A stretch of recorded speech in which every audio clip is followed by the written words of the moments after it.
I've been in the insurance profession for over 20 years.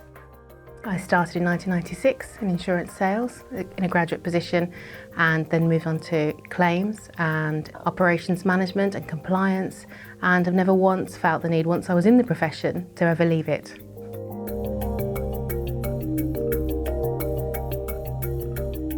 The role has developed from my distant view as being something that looked very institutional and constitutional, into being much more of a driver for change. So very, very much in terms of succession planning and strategy. The role has changed particularly to make it much, much more accessible, to make sure that it appears to be not the traditional grey-haired, middle-aged man sitting on a board of members, that it's very much about driving a representative demographic through.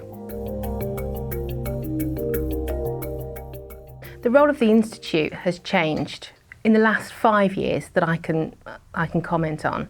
Specifically, it was always about the exams and sitting professional qualifications and making sure those were set up, delivering key networking events and key CPD for our membership. It's become about shifting a demographic and becoming more accessible to everybody that works in the insurance and professional services industry in Birmingham.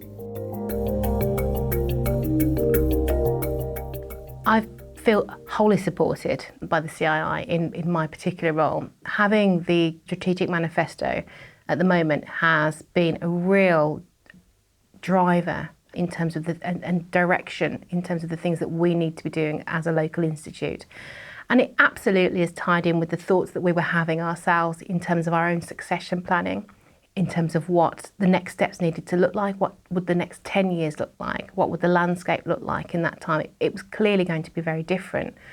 So the central CII services, including everybody that we can access for marketing, to link in with bigger events like the He for She campaign, linking with the United Nations, we're driving those at a local level now because of the lead that the CII has taken, even down to supporting dive-in festivals, which are away from the Institute, but because of the involvement that the CII has had with those, we now feel empowered to be able to run our own dive-in festival in Birmingham this year, which will be the first time that we've done that. And that's directly from the lead that's been taken. Institutes obviously support their members in their professional qualifications and have support courses and revision courses set up for that.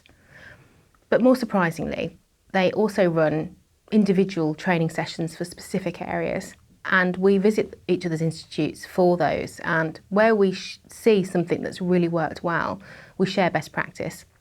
We will actively then contact the person that's provided that CPD and have it at other institutes as well. Our volunteers are hugely valued, both locally and nationally. And we're seeing more and more support and recognition coming through from the CII, which as a local president is extremely pleasing to see.